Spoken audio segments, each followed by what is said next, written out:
que corresponde a que la función renal yo la puedo medir. La función renal sí la puedo relacionar en una forma directa con una administración correcta de medicamentos. Entonces, eh, es más compleja la situación, pero tenemos mejores herramientas para resolverla. Entonces, avancemos con la diapositiva. ¿Qué pasa con los medicamentos y enfermedad renal? Porcentaje mayoritario de estos medicamentos y sus metabolitos. Además, tenemos un porcentaje alto de medicamentos que se excreta por la vía renal y cuando existe disminución del clírias, estos medicamentos se ven afectados. Vuelvo a repetir, edad avanzada es un riesgo importante y aumenta el riesgo. Tener un bajo aclaramiento no siempre se relaciona con las cifras de creatinina y es por lo mismo importante realizar los correctos ajustes de dosis. Y aquí les pongo una tabla de antimicrobianos, cómo se realizan los ajustes de dosis de estos medicamentos antimicrobianos, antivirales, antiparasitarios, medicamentos ocupados como antibióticos y la mantadina, que se ocupa muy poco hoy en día en enfermedades infecciosas, pero sí en enfermedades de tipo Parkinson, cómo en relación al filtrado glomerular del paciente es que se debe dosificar. Incluso acá indica dosis en terapias de reemplazo renal. Y comentarios específicos. Esta es una tabla mucho más larga, pero les quise demostrar cómo se pueden hacer relaciones de ajustes de dosis más directas y con mejores herramientas en relación a un valor clínico que es el filtrado glomerular. Es mucho más fácil, o sea, es más directa la relación, pero más riesgoso la probabilidad de dificultades que se pueden presentar en pacientes con insuficiencia renal.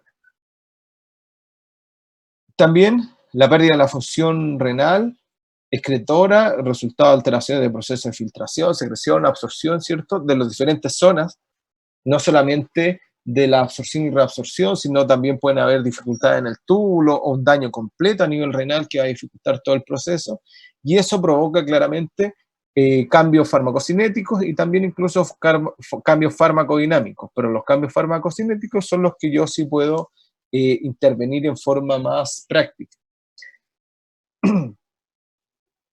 También en clínica el indicador más utilizado de la función renal es creatinina plasmática y esta también depende de otros factores, por lo que se puede utilizar el filtrado glomerular como herramienta para medir la función renal. También vemos en estos pacientes con enfermedad renal que la enfermedad renal y la enfermedad hepática van de la mano porque tanto una como la otra pueden ser subsidiarios del agravamiento de la patología. La enfermedad renal puede aumentar el agravamiento de la enfermedad hepática y viceversa. Y acá tenemos un aumento del riesgo, ¿cierto?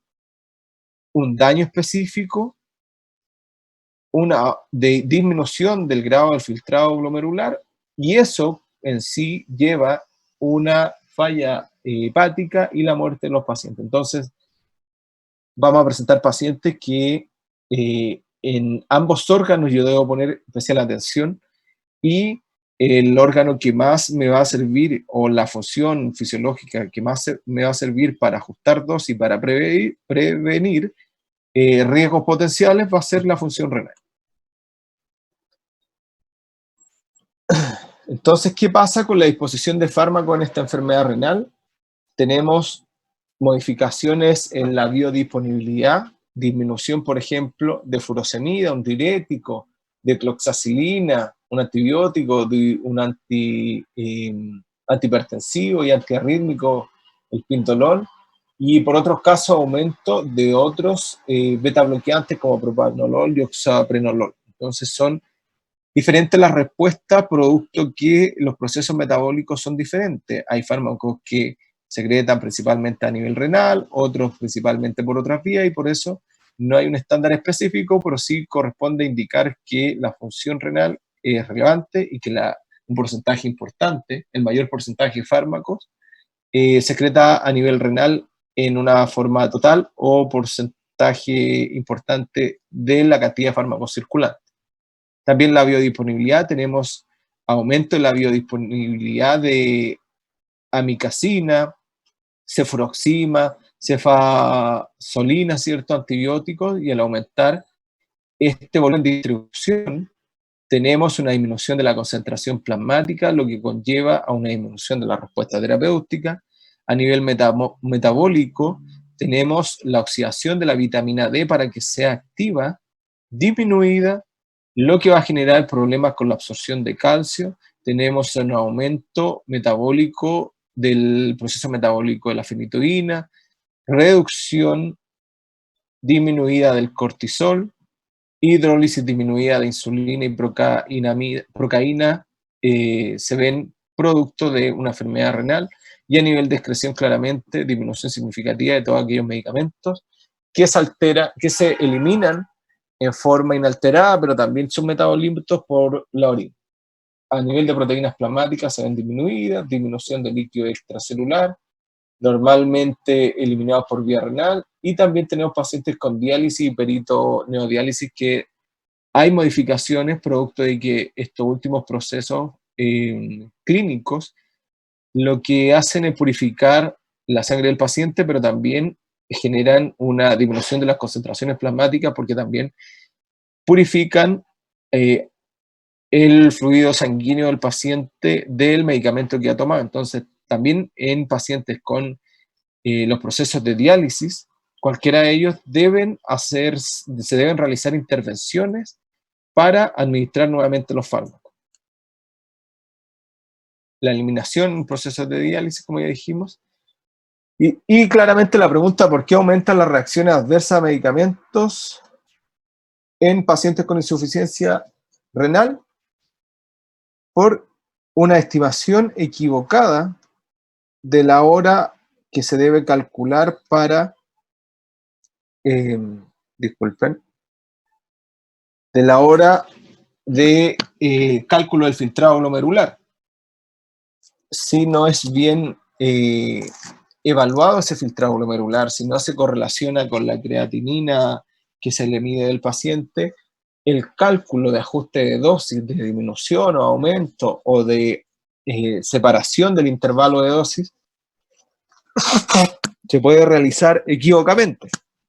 También ignorancia de las vías metabólicas, que desconozcamos que es la vía metabólica de un fármaco específico renal o hepático y cómo estos se eliminan, desconocimiento también de la función renal, si no conocemos que la función renal se ve dificultada y disminuida con la edad, nos va a poner en riesgo al diagnosticar y al prescribir. Falta de control de la terapia y sus efectos secundarios, esto es la parte importante de la farmacología clínica cuando observamos a pacientes que posterior a la indicación de un determinado medicamento presentan signos o síntomas que se relacionan con el medicamento y no se hace un correcto seguimiento, no se le dice al paciente, se le recalca que si presenta alguna complicación, acudir nuevamente al médico o asistir a un servicio de urgencia para evaluarlo. Eso va a generar entonces que tengamos pacientes con complicaciones más graves de la enfermedad producto de los medicamentos y producto de no haber realizado un ajuste de dosis adecuado. También la inducción de un mayor deterioro de la función renal por mal ajuste, seguimiento incorrecto de los niveles plasmáticos y de los niveles de toxicidad renal. ¿Y cuáles serían los principios fundamentales para utilizar fármacos? Primero, claramente determinar el grado de función renal. Filtrado glomerular, creatinina, como ya les comenté, u otro, nitrógeno ureico, diferentes herramientas, pero las dos primeras son las que más se utilizan. También en pacientes que tengan funciones renales muy disminuidas, bajo 30 miligramos ml minuto de filtrado glomerular, hay que evaluar si efectivamente es necesario tratarlo farmacológicamente o existen otras herramientas no farmacológicas para tratar al paciente. Debido a que este mismo paciente ya es probable que esté tomando una gran cantidad de fármacos y también eh, es probable que el beneficio sea no el beneficio, sino que la solución sea peor que la enfermedad. y que la misma solución, o sea, el tratamiento farmacológico, agrave en mayor medida la función renal del paciente. Por otro lado, la selección del medicamento, siempre tener en cuenta eficacia y toxicidad, y que esa eficacia o el riesgo-beneficio no se vea afectado por la función renal, y si se ve afectado por la función renal, tratar de elegir otras alternativas y algunas recomendaciones muy generales, pero vamos a entrar más en detalle en las siguientes diapos, que los ajustes de dosis son necesarios cuando el aclaramiento creatinina baja 50 ml minuto. También son necesarios en fármacos con estrecho margen terapéutico, también en aquellos fármacos en donde la fracción excretada del fármaco en la orina se estima que es mayor al 40%, y también aquellos que se eliminan en forma inactiva preferentemente a nivel renal, y la disminución también importante de las proteínas plasmáticas se debe evaluar en estos tipos de pacientes y en aquellos pacientes que presentan alguna de estas características o fármacos que presentan alguna de estas características. Es importante pensar siempre en ajustar la dosis, o ajustar la dosis, disminuirla si es necesario, según los cálculos que más adelante vamos a ver, o ampliar el intervalo terapéutico. Tabla entonces donde se indican fármacos que necesitan ajuste de dosis, porque esto ya se ha evaluado y se ha comprobado. Tenemos fármacos con eliminación preferentemente renal, eliminación por metabolismo, eliminación renal y por metabolismo en forma mixta, y fármacos con otras vías de eliminación. Entonces, claramente, aquellos pacientes con funciones renales más disminuidas, yo voy a preferir el grupo de fármacos que están en la fila de eliminación por metabolismo. Y si tenemos un paciente que padece tanto enfermedad renal y hepática, preferiré aquellos fármacos que son eliminados por vía renal, o claramente evaluar aquellos que menor porcentaje tengan de eliminación en aquel organismo que se vea menos afectado. Y como ya dijimos anteriormente, los procesos de eliminación y los procesos metabólicos hepáticos son menos riesgosos que los procesos metabólicos y de eliminación renal, en donde el paciente tiene una disminución del proceso de eliminación. Entonces, siempre evaluar las características del paciente, los procesos o las vías de eliminación, y ahí elegir aquel fármaco que se va a ver menos afectado. Antes de elegir un medicamento específico, primero evaluar, y en todo paciente, pero especialmente los pacientes con enfermedad renal, evaluar la historia previa de alergia y toxicidad de fármacos, consultar también el uso habitual de fármacos, qué medicamento ocupa habitualmente, por un lado, para elegir aquellos que el paciente indica tener buena respuesta, especialmente en el manejo del dolor, pero poner bastante ojo en el uso habitual de fármacos, porque algunos de estos fármacos, como los AINES y los IECA, inhibidores de la enzima convertidora, como enalapril, lisinopril, generan riesgo de daño renal. Entonces, hay que evaluar qué fármacos toma, conocerlos y ver aquellos que tienen respuesta en el paciente, y ver aquellos que, tras su conocimiento, ustedes saben que pueden acrecentar la enfermedad renal.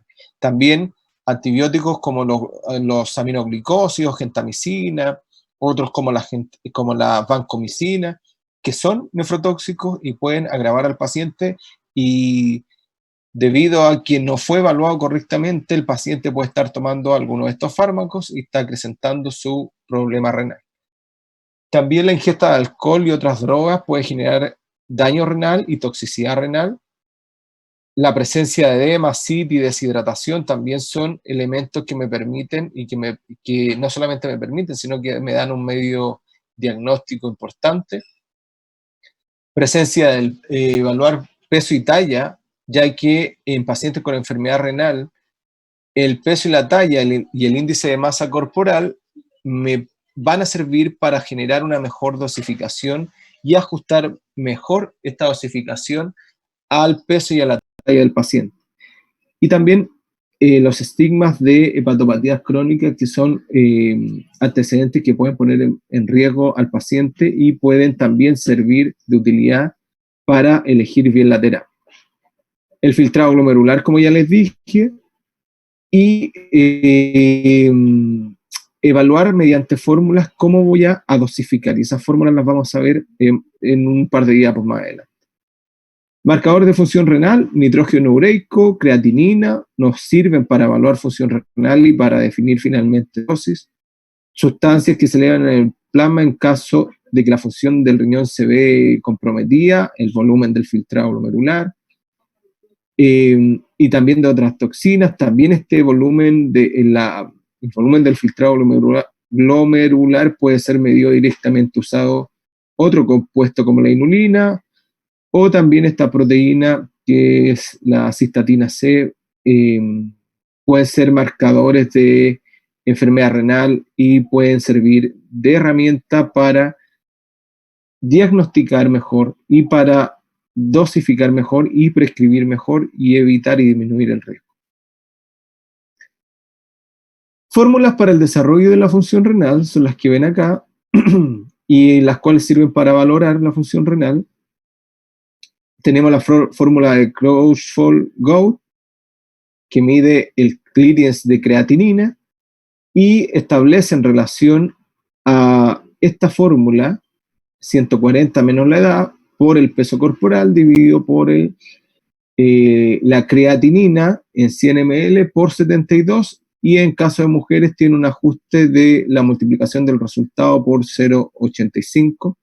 Después tenemos una segunda fórmula que está acá citado a la fuente, que también mide filtrado glomerular, pero esta vez lo mide en relación a la superficie corporal y en relación a la creatinina total y a la edad del paciente, también con un ajuste en relación al sexo del paciente. En caso de mujeres se debe multiplicar el valor del filtrado que obtenemos por 0,742.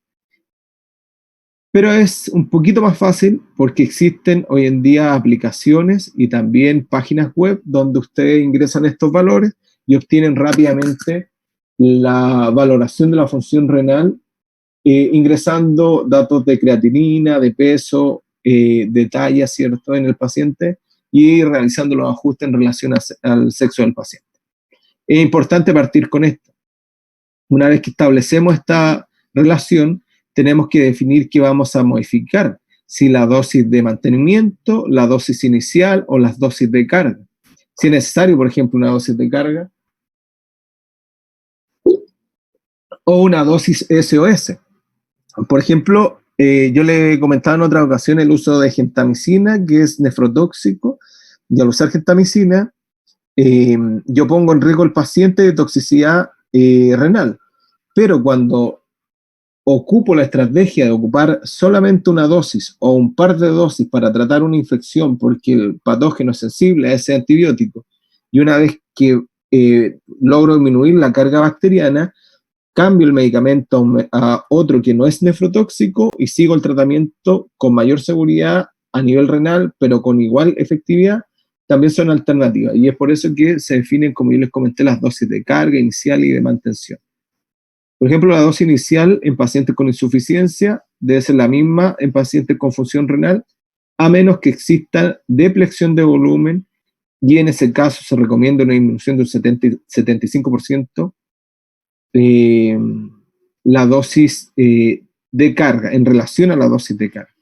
Y las dosis de mantenimiento en pacientes con insuficiencia renal deben modificarse, y las estrategias fundamentales son las que ya le he comentado: el alargamiento del intervalo entre dosis o disminución de la dosis, o una mezcla de ambos. ¿Cómo entonces se realizan estos ajustes de dosis y los ajustes de intervalo? La dosis del fármaco, claramente, ustedes lo saben, ella es de perogrullo, que es responsable directo de la concentración plasmática, la concentración plasmática inicial, la concentración en estado estable, etc. Y los intervalos de dosificación son los responsables de mantener la curva sobre la concentración mínima efectiva y también de mantener estable la concentración plasmática en estado estable, claramente. Entonces, ambas herramientas nos van a ser útiles para definir finalmente que la concentración en estado estable del paciente debe mantenerse constante independiente de la enfermedad renal que él tenga.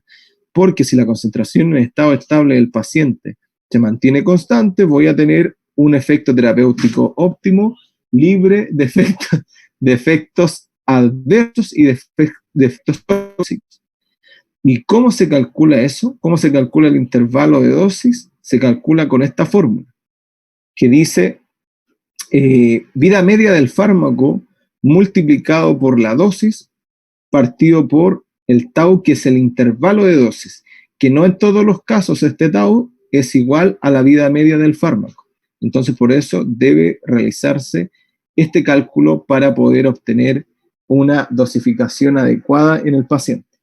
Y la finalidad, como les dije, el objetivo principal es mantener la concentración en estado estable. Ese va a ser mi valor clínico útil y el valor clínico que me va a permitir un éxito terapéutico. De lo contrario, si no mantenemos eso, no tendría ningún sentido estar tratando al paciente. Si nos va a bajar la concentración en estado estable menos por debajo de las concentraciones mínimas, claramente estaríamos perdiendo el tiempo, estaríamos agravando una enfermedad y estaríamos complicando la respuesta final del paciente. Y además estaríamos generándole efectos renales tóxicos. También otro dato importante es la fracción de la dosis que se puede administrar al paciente. ¿Y cómo se obtiene la fracción de la dosis? Con el clearance de creatinina anormal, o sea, patológico, dividido por el clearance de creatinina normal. Incluso el clearance de otro compuesto del medicamento anormal dividido por el normal. ¿Por qué? Porque este valor va a ser un porcentaje que va de 0 a 1 y ese valor me va a permitir multiplicar la dosis normal de un paciente sin enfermedad renal por este valor que va de 0 a 1 y me va a dar una dosis ajustada en relación al clearance de creatinina o al clearance del fármaco. Eso es la herramienta más fácil que tengo para realizar ajustes de dosis. Ahora, ¿qué técnicas se pueden utilizar? Tenemos la primera técnica, aumento del intervalo de dosificación, o sea, aumento del tau. ¿Y en qué medicamentos se recomienda? En aquellos con vidas medias largas, en donde principalmente se puede utilizar en aquellos antibióticos que necesitan una concentración máxima elevada. ¿Se acuerdan cuando vimos antibióticos? También lo vimos online, pero se los voy a reforzar. Existen algunos antibióticos que necesitan llegar a una concentración máxima elevada para tener un efecto bacteriostático o bactericida. Y hay otros antibióticos que necesitan mantener una concentración en estado estable en el tiempo por una cantidad determinada de días, de 5, 7, 14 días, y al mantener ese estado estable sin un pic importante, logran un efecto antibacteriano o bacteriostático o bactericida. Entonces, ¿en qué caso se recomienda el aumento del intervalo de dosis? En aquellos antibióticos que necesitan una concentración máxima elevada.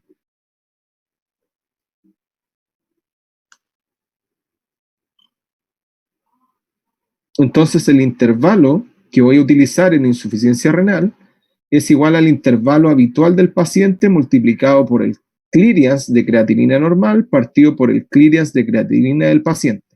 Y ese me va a dar un valor de intervalo de dosificación. Y este mismo cálculo lo puedo realizar, pero ahora con la fracción de fármaco que es eliminada por el riñón. Y esa fracción de fármaco en relación al total va a ser el ajuste que va a tener en relación a la eliminación del fármaco a nivel renal.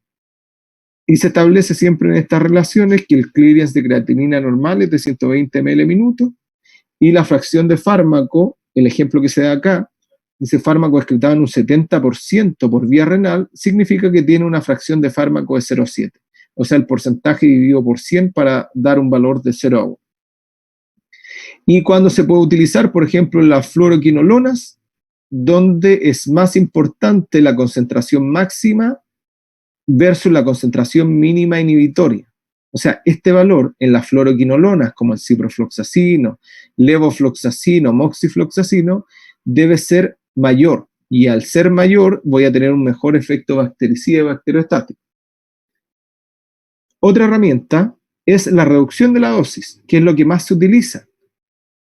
Pero también, como ya les comenté, se puede utilizar en forma conjunta. Y en adultos mayores habitualmente se utiliza en forma conjunta un aumento del intervalo entre dosis y una disminución en la dosificación.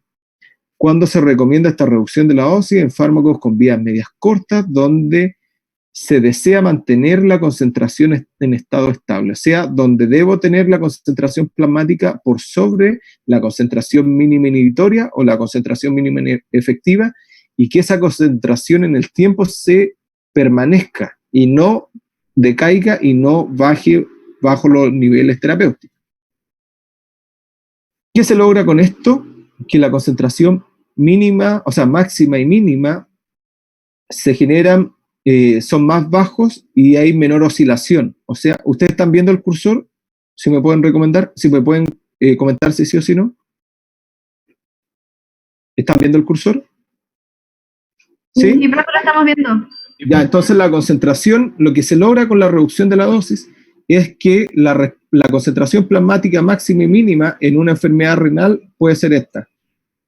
Y al disminuir la dosis, yo achico ese intervalo, genero menos riesgo de zonas donde tenga toxicidad y zonas donde tenga sin efecto terapéutico. Y al hacer eso, aún así mantengo la concentración en estado estable. Cuando se recomienda en antibióticos cuya capacidad bactericida dependa solo de sobrepasar y llegar a la concentración mínima inhibitoria. Y este es el cálculo que se puede hacer: dosis en insuficiencia renal, dosis habitual, por el clearance de creatinina del paciente dividido por el clearance de creatinina normal. ¿Qué recomendaciones para fármacos con 100% excreción renal? La fracción de fármaco excretado o la corrección que se puede hacer claramente es 1, porque la fracción de fármaco excretado, y también los riesgos de toxicidad si la función renal empeora y no es registrado, la utilización de medicamentos se puede agravar, porque recuerden que esa dosis que yo ajusté, la disminuí, por ejemplo, a la mitad, y su función renal disminuye un 100 o un 200%, si yo no intervengo en forma oportuna, la dosis que tenía con el ajuste que hice inicialmente, y después de una semana esa función renal se agudizó y no hice un nuevo ajuste, claramente voy a caer en un estado de riesgo y de toxicidad al paciente. ¿De acuerdo? ¿Y en qué fármacos se puede utilizar? Antibióticos como los macrólidos, acitromicina, claritromicina, eritromicina y las cefalosporinas también, que son casos de medicamentos utilizados habitualmente.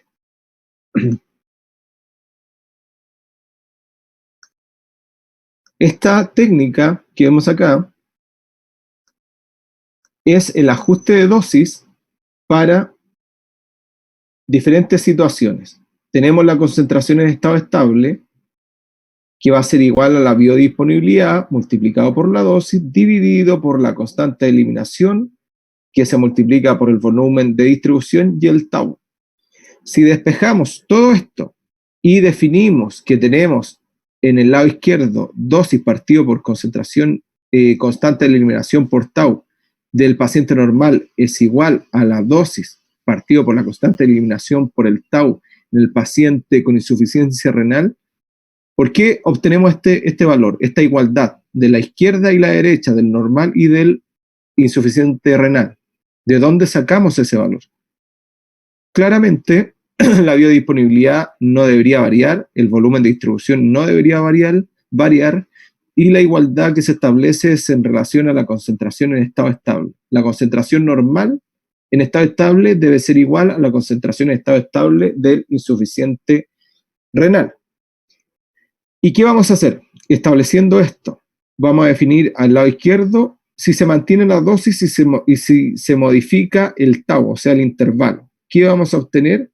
Que acá abajo el intervalo de dosis en insuficiencia renal va a ser la constante de eliminación normal, partido por la constante de eliminación del insuficiente renal, y todo eso multiplicado por el intervalo de dosis del paciente normal. Y ahí yo voy a obtener el intervalo de dosis que voy a dar al paciente con insuficiencia renal, sin modificar la dosis. Pero si yo modifico la dosis y mantengo el intervalo, se hace el mismo, se despeja el valor de la dosis del insuficiente renal y voy a obtener el valor de la dosis en relación a la constante de eliminación insuficiente renal partido por la constante de eliminación del paciente normal y eso multiplicado por la dosis del paciente normal. Entonces, de esa forma establezco mis herramientas para o ajustar dosis o ajustar intervalo. ¿Por qué doy ejemplo de medicamentos de uso agudo como los antibióticos? Porque habitualmente el uso de medicamentos de uso crónico se establecen los ajustes de dosis en relación a la respuesta clínica. O sea, si son pacientes antihipertensivos que no generan daño renal, en relación al control de la presión arterial del paciente, de la glicemia, de los lípidos plasmáticos, es que yo voy a realizar mis ajustes de dosis y también, no solamente en la respuesta clínica, sino que también en la aparición de efectos adversos. Yo tengo pacientes, por ejemplo, que están usando un diurético de tipo tiazida, que eliminan gran cantidad de potasio, sodio. Voy a observar en este paciente un control de la presión arterial, pero también voy a observar síntomas que tienen que ver con la hipopotasemia, hiponatremia, ¿cierto? Entonces el ajuste de dosis va a tener relación con la disminución de los efectos adversos y no con la respuesta terapéutica.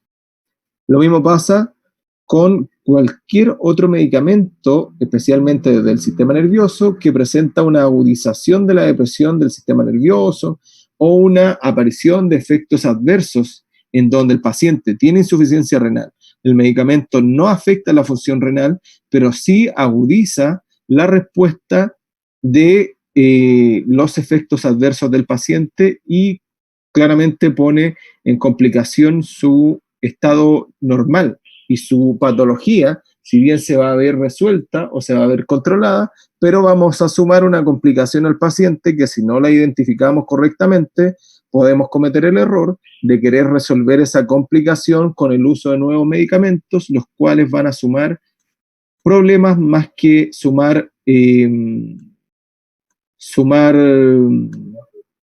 beneficios. ¿De acuerdo?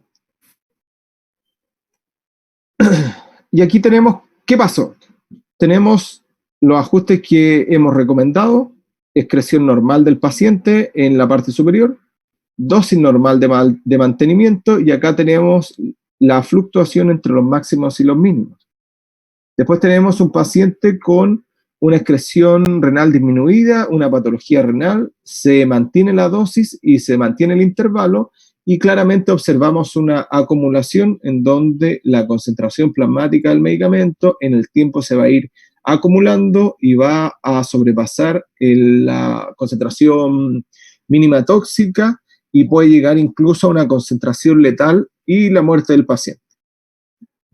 En el tercer caso, tenemos la excreción disminuida, en donde se realiza la intervención de un menor dosis de mantención y se mantiene el intervalo, y se observa usted acá, hay una disminución entre la fluctuación del máximo y del mínimo, ustedes lo pueden ver claramente acá, y seguimos al paciente con una estrategia terapéutica idónea, sin presentar un riesgo de aumento de efectos adversos y con un éxito terapéutico con la misma intervalo de dosis, pero con menor cantidad de fármaco en cada una de las dosis.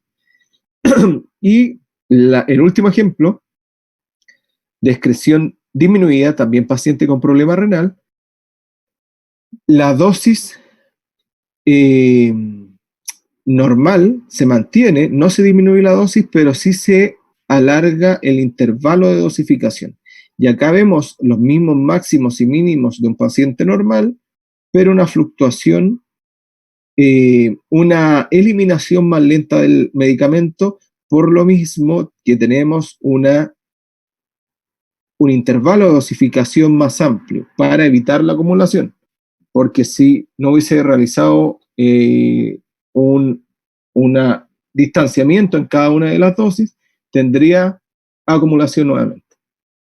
Entonces esto se puede ver gráficamente, la farmacología clínica te lo va a permitir cada vez que tú sigas al paciente y veas al paciente que presenta síntomas que no son propios de la enfermedad y que están relacionados con el medicamento y que están descritos en literatura, y que la herramienta que van a utilizar van a ser o disminución de la dosis o disminución del intervalo, y también poner especial enfoque en aquellos medicamentos que tienen efectos renales importantes, aquellos medicamentos que tienen estrecho margen terapéutico, es muy importante también enfocarse en eso, y aquellos medicamentos que tienen un grado de interacción importante con demasiados fármacos. El resto de los medicamentos usted lo va a ajustar cada vez que no logre control de la patología, patologías crónicas, y esté protegiendo y tenga al paciente libre de enfermedades renales. Y algunas recomendaciones, entonces, son pacientes sin... Deme un segundo. Se está viendo bien, ¿cierto? ¿No hay problema? ¿Aló? Se ve bien, doctor. Se ve bien. Se ve bien. No se cayó el internet. Sí, se ve bien. Perfecto. Entonces, medicamentos nefrotóxicos y no nefrotóxicos con elevada excreción renal. Lo importante, estos medicamentos, especial cuidado de enfermedad renal. Incluso evitarlos y en algunos casos contraindicados, con más de un 90% de excreción renal en forma inalterada, aminoglicósidos, nefrotóxicos, litio, metotrexato, y aquellos que tienen alto nivel de excreción renal, pero no son nefrotóxicos, pero sí tienen un riesgo importante de acumulación, son los que se describe acá. Este otro grupo son fármacos excretados preferentemente en la orina en forma inalterada y con un bajo índice terapéutico. ¿Qué significa eso, que tengan un bajo índice terapéutico? Que tienen un riesgo importante de producir acumulación. Y al producir acumulación tenemos elevación de concentraciones plasmáticas. Aquellos que son nefrotóxicos, vancomicina, cisplatino, y que son no nefrotóxicos, como la digoxina, que es un antiarrítmico, no va a generar daño renal, pero sí se va a acumular y va a generar un estatus de crisis del ritmo cardíaco, debido a que estos, al acumularse, también tienen un efecto que se llama efecto proarrítmico, lo que significa que por acumulación y por enfermedad renal sin toxicidad, vamos a tener que el paciente no va a tener un deterioro renal, pero sí un deterioro de la función cardiovascular.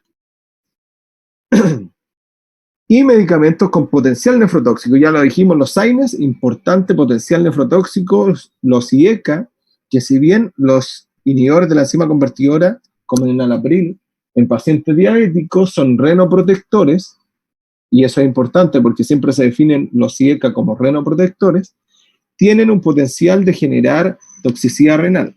Por ejemplo, los AINES producen efecto de la hemodinamia intrarrenal secundario a la inhibición de la síntesis de prostaglandina, y los IECA lo producen por estenosis bilateral de las arterias renales, y principalmente en pacientes con hipovolemia, insuficiencia cardíaca, enfermedad renal previa, enfermedad vascular renal, depleción de sodio, etc. Esos dos medicamentos que en forma importante generan riesgo. Incluso acá se indica en este gráfico que no solo los IECA, sino que los ARA2, como en los sartán, generan ese riesgo. Y acá tenemos el efecto de los AINES con riesgo renal. Vuelvo a repetir, en este estado de pandemia, vemos que los pacientes van y se automedican con ibuprofeno, con otro analgésico.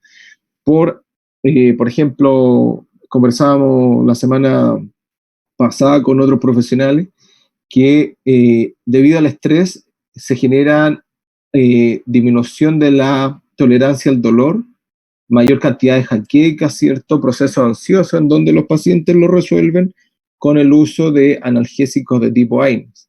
Y posterior tuvimos un paciente adulto mayor con una perforación gástrica, que yo les comenté en una clase anterior que habíamos conversado de una paciente de 2 años con perforación gástrica por el uso de vitamina C.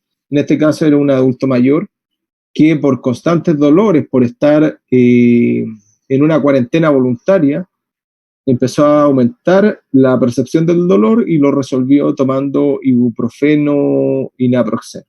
Y generó una urgencia vital, producto de la automedicación, y por el miedo también a tener una prestación de salud en un centro de salud donde tenía un riesgo potencial de contagiarse. También el poco consumo de líquidos también afecta la función renal y puede acrecentar los riesgos que ustedes ven en la diapositiva con los medicamentos que se describen. Otro grupo de medicamentos en donde tienen ellos metabolitos activos de eliminación preferentemente renal. Esos metabolitos, si se acumulan, tenemos los riesgos que se indican acá. Por ejemplo, el allopurinol, un medicamento que se ocupa para la gota, puede generar su acumulación, erupciones a nivel cutáneo.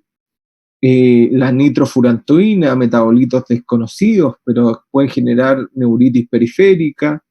La sulfadiazina, que proviene en algunas sulfas, genera el metabolito que aquí se describe y genera entonces su acumulación, náuseas, vómitos y erupciones cutáneas también. Entonces, claramente, como esto ya está descrito y en la práctica médica, con la experiencia y las aplicaciones web y todas las herramientas que ustedes pueden disponer hoy en día, pueden revisar antes de prescribir, antes de ajustar dosis y antes de tratar a un paciente si existen riesgos potenciales con los medicamentos. Y aquí tenemos una curva que describe claramente los análisis de las concentraciones plasmáticas en el tiempo y cómo se realizan intervenciones. Acá tenemos concentración plasmática en el tiempo, a mano izquierda. Tenemos un paciente que está tomando el medicamento en forma normal y acá tenemos una disminución por un caso agudo de la función renal y vemos claramente que hay una acumulación de la concentración plasmática sérica del fármaco y hay un riesgo claramente de toxicidad. Si vemos el gráfico de la izquierda acá abajo, vemos la dosis normal en miligramos por kilo, el volumen de distribución, el tiempo de vida media del fármaco, el clearance del fármaco, disculpen, el volumen de distribución del fármaco, el tau, el clearance y el tiempo de vida media del fármaco en normalidad, o sea, antes de las 25 horas, y después de eso tenemos una función renal reducida en donde al paciente se le sigue administrando la misma dosis, no modifica el volumen de distribución, no modifica el intervalo de dosificación, cae en un 80% el clearance y aumenta a 16 horas el tiempo de vida media.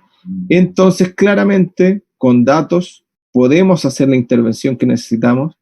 Primero, en paciente normal, acá tenemos la acumulación, y tenemos un paciente con la función renal disminuida y como en esta intervención, en vez de darle 1,7 miligramos por kilo, se le da 0,3 miligramos por kilo, el tau se mantiene, la concentración en estado estable se ve disminuida, estaría por debajo del nivel eficaz, pero sigue siendo útil pero no tóxica, quizá con una respuesta terapéutica menor. La concentración máxima no baja y la concentración mínima aumenta en este estado, donde solamente se disminuyó la dosis del paciente. Entonces tenemos una intervención que, si vemos solamente el gráfico, no es 100% efectiva, pero que sí libera de alguna forma de riesgo al paciente. Si vemos los siguientes gráficos, otras intervenciones, sigue siendo el paciente normal el que está atrás y la línea continua, pero ahora la intervención es misma dosis, pero un intervalo aumenta de 8 horas a 48 horas. O sea, en vez de darle 6 dosis en 48 horas, le estoy dando solamente una dosis en 48 horas, y acá sí tengo una concentración en estado estable igual que el paciente normal, concentración máxima igual, concentración mínima igual, pero con fluctuaciones en la respuesta. Entonces, en este paciente, yo puedo tener, si estamos hablando de un medicamento para uso del dolor, un manejo del dolor muy importante y muy certero en los primeros 2 tercios de la administración, y en el último tercio tengo menor control del dolor, pero sigo estando con analgesia.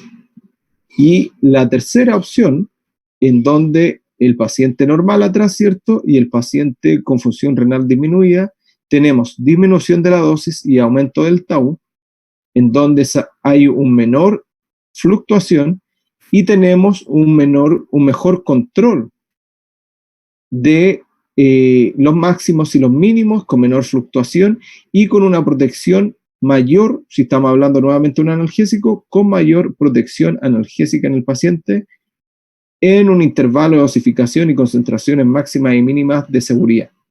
Entonces, solamente mirando esta gráfica, la mejor alternativa, y si nos referimos a un medicamento para el uso del dolor, en este lado, en el cuadro B, se disminuyó solamente la dosis. En el cuadro C de la izquierda se aumentó el tau en 6 veces, y en el cuadro D se hizo una intervención mixta de tau y de dosificación. Dependiendo del tipo de medicamento finalmente, y como conclusión de estos gráficos, es cómo se va a hacer la intervención. Si hablamos de un medicamento para el uso del dolor, es efectivo quizás el ejemplo D. Si es un medicamento para el control de la hipertensión, quizá la herramienta más indicada sería el C, o si es, por ejemplo, el uso de levotirosina, claramente la mejor herramienta va a ser la que se indica en el cuadro C. Y otras recomendaciones vemos en esta gráfica: medicamentos que no necesitan ajuste de dosis en la insuficiencia renal, salvo que esta insuficiencia renal baje 30 ml minutos, son todos los que vemos acá, pero esta recomendación solo es aplicable cuando el paciente toma exclusivamente uno de estos medicamentos, porque si el paciente toma un medicamento, cualquiera de los que podemos nombrar acá, por ejemplo, warfarina, más un segundo medicamento, más un tercero, cuarto medicamento, ya no tenemos solamente el problema de insuficiencia renal, sino que también tenemos un problema de interacción medicamento con medicamento, lo cual va a ser una complicación adicional. ¿De acuerdo? Entonces, si bien sirve esta lista de medicamentos, tengamos siempre presente que nuestros pacientes no solamente toman uno exclusivamente de estos medicamentos, sino que tienen la administración de muchos otros, en donde los otros medicamentos, si bien el que se presenta acá en el PPT no necesita ajuste de dosis, producto de dificultades generadas de los otros medicamentos, finalmente voy a tener que realizar ajustes de dosis igual en estos medicamentos. ¿De acuerdo? Y recomendaciones, esta es una pequeña recomendación que más que nada va enfocado a que se entienda que los procesos de diálisis, todos aquellos, generan una preocupación especial, porque ambos procesos corresponden a pacientes con insuficiencias renales terminales, pacientes sin órganos renales, también pacientes con trasplantes renales, también pacientes que deben claramente eliminar las sustancias tóxicas y que después de un proceso de diálisis se ve disminuida de forma importante las concentraciones plasmáticas de los medicamentos, por lo que existen las recomendaciones de dosis suplementarias posteriores a las diálisis para restablecer las concentraciones plasmáticas estables. Y dependiendo de eso es donde se va a definir una dosis suplementaria posterior a la diálisis, en donde se va a calcular a una concentración plasmática prediálisis menos la concentración plasmática postdiálisis multiplicado por el volumen de distribución del fármaco.